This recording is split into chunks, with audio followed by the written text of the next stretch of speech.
Aujourd'hui, nous allons vous parler de prostitution d'un seul en scène, de prostitution qui met en scène une reine de... Bon, j'allais dire de la nuit, mais allez-y. Une reine de la prostitution! Mantine de la Tour.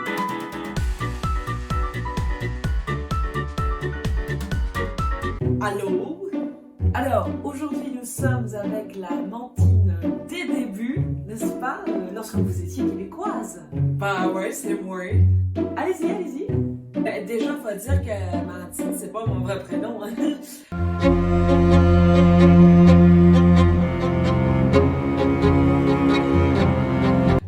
J'aimais bien le prénom Sixtine, mais c'est pas facile à dire. Puis quand j'étais allée au jardin d'acclimatation, j'ai invité mon religieuse, puis j'ai bien aimé ça. Fait que ben j'ai comme compilé les deux. Votre parcours est assez peu banal dans le milieu de la prostitution. Pouvez-vous nous en dire un peu plus? Ah ben c'est certain que j'étais une des chanceuses là. Fait que ben moi j'ai commencé en maison, maison close. Puis après, moi, j'ai gravi les échelons petit à petit, hein. Mais bon, je vais pas tout vous raconter, hein. Faut venir voir le spectacle, hein.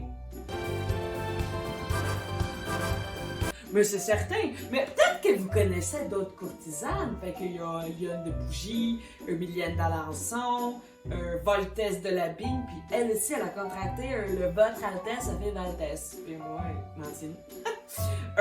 Cora Pearl, la Belle Otero, Caroline Otero, qui a donné le nom à notre époque, la Belle Époque. Elles étaient enfin... Vous étiez des femmes très influentes. Ton avis, qui c'est qui a démocratisé l'usage des cartes postales, hein? Ben, c'est Sarah Bernard, hein? Elle est une des nôtres, hein?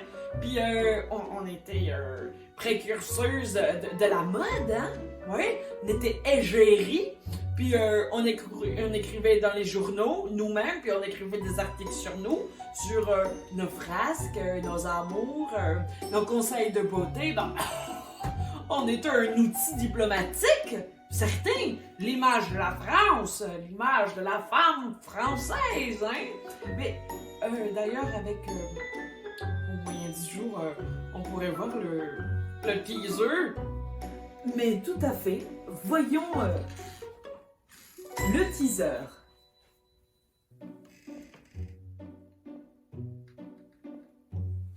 Merci, Justine.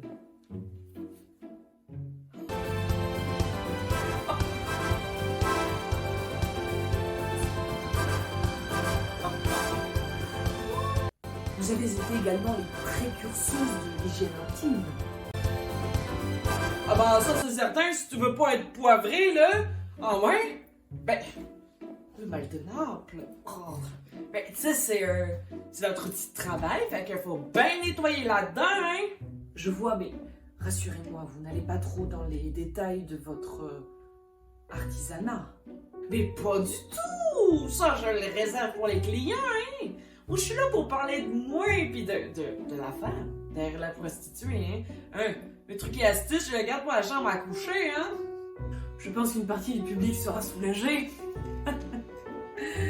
J'aimerais revenir sur cette notion de liberté, car somme toute, vous semblez être lié aux hommes malgré tout. Ouais, mais on sera toujours plus libre que les épouses officielles, hein? Ça, c'était des mariages arrangés, puis après tu devenais mère, puis tu restes à la maison. Hein? Alors que moi, là...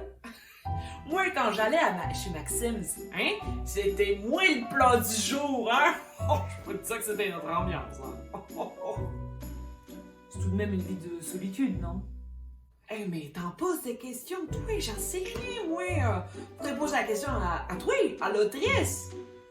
Mais enfin, c'est vous l'héroïne. Oh, fais pas ta chialeuse, hein, on va inverser les rôles, hein? Je vais mettre quelque chose de plus confortable.